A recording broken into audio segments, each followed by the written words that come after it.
Hi, I'm David D, the official voice of the best thriller books.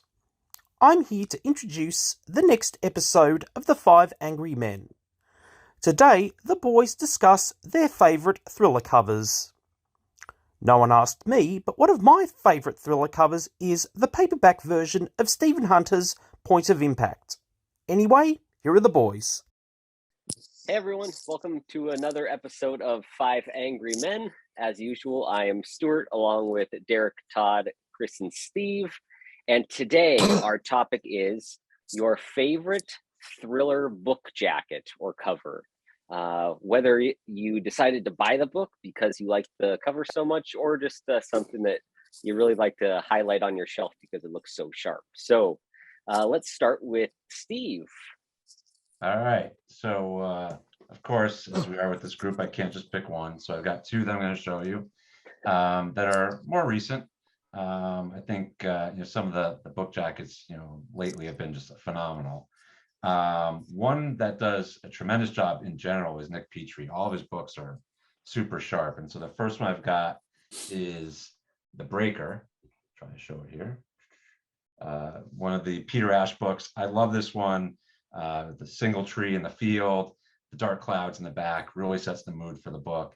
I think it's really, really sharp, and also love just the sort of turquoise coloring on the side too.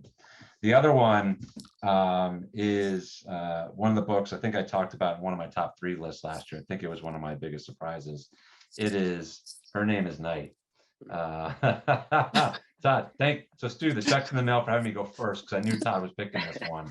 I wanted to steal his thunder. But this is just a killer cover.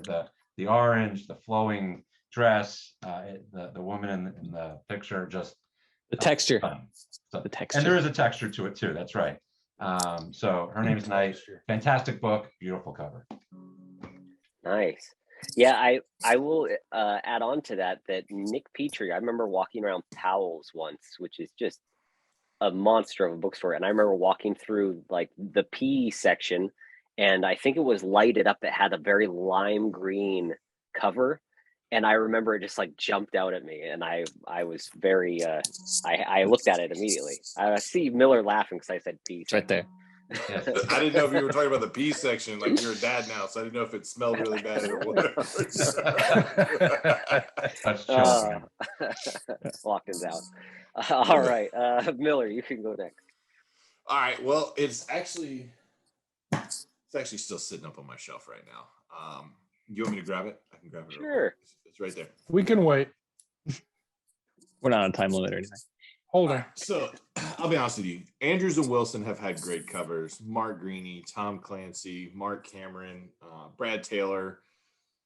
Great authors. And I feel like as I've seen a lot of the bigger authors come through, they get a little bit more, I guess, time and money with the people that are helping them with their book covers, But some of the other ones that I've really enjoyed have been like David Poyer's David Linson series and Simon Gervais and his Pierce Hunt series. Like they all just seem so authentic and real and more realistic more and more than you do with the kind of cartoonish sometimes backgrounds.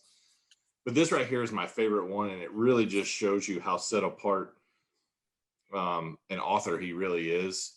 And that is Spy Master by Brad Thor.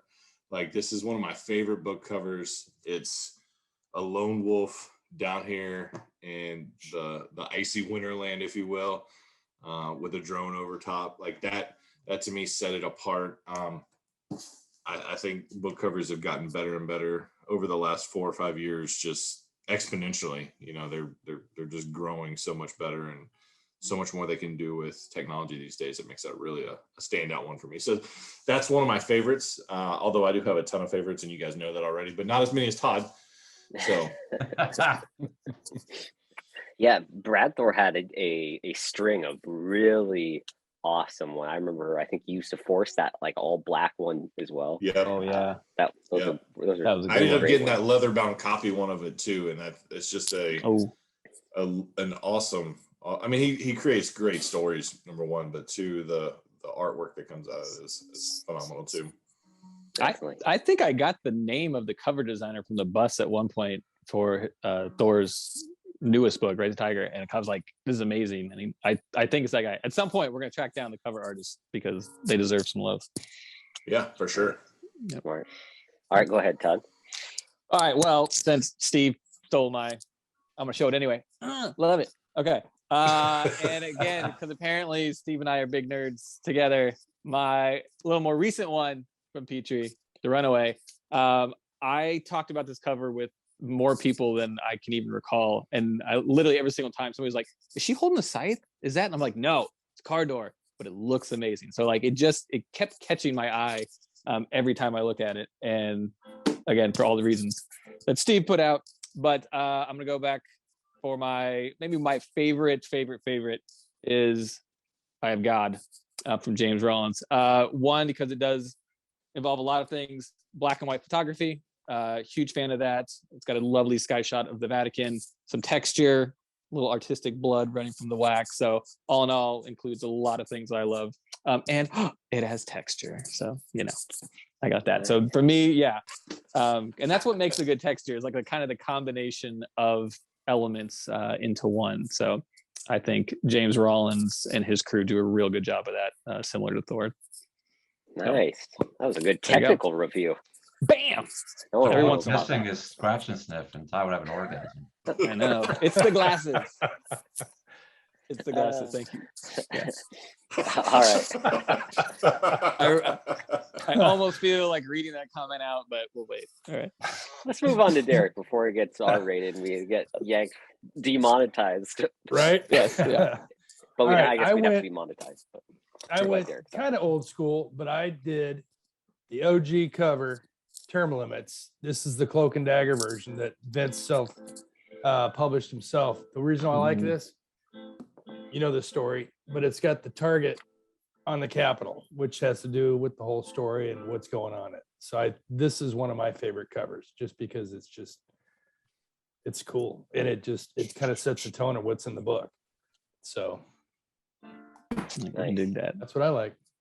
I like And it. it's one of my favorite Vince Flynn books. I mean, I too. think it's So, one of the greatest books there is, and it doesn't even have Mitch Rapp in it.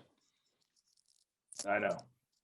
It's a reread every year kind of book. So here, follow-up question to this, because I'm always curious. We're always told, don't judge a book by its cover.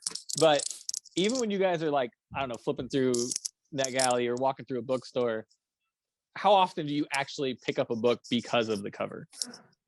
Like if often. I mean, all the time. I mean, I only I will be scanning through something. Yeah, it's and I'm just marketing. like, That's what they do. They do it to get you in.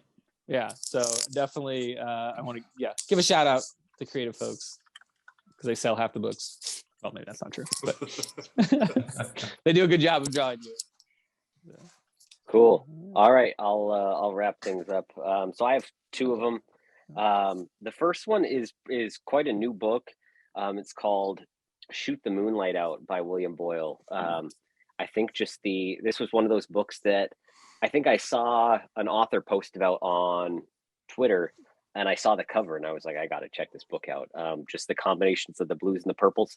The one thing I don't understand is the one white letter in Shoot, the H. I never figured out if it had anything to do with the story because I didn't think it did, but it was an interesting little random piece of that. But I love that cover. The other one, I actually went back and forth between two books by this author, but I picked this one for a different reason. Meg Gardner, The Dark Corners Almost of the picked that Night. one. It's just freaking terrifying. And just as her books are, it's so freaky, and it perfectly fits with her stories and her characters that she creates. So The Dark Corners of the Night is definitely my other pick. Good choice, Stu. I almost picked that one. So nice job. Thank you. All right. Well, that's another episode of the Five Angry Men. For Steve, Derek, Todd, and Miller, I'm Stuart, and we will see you next time.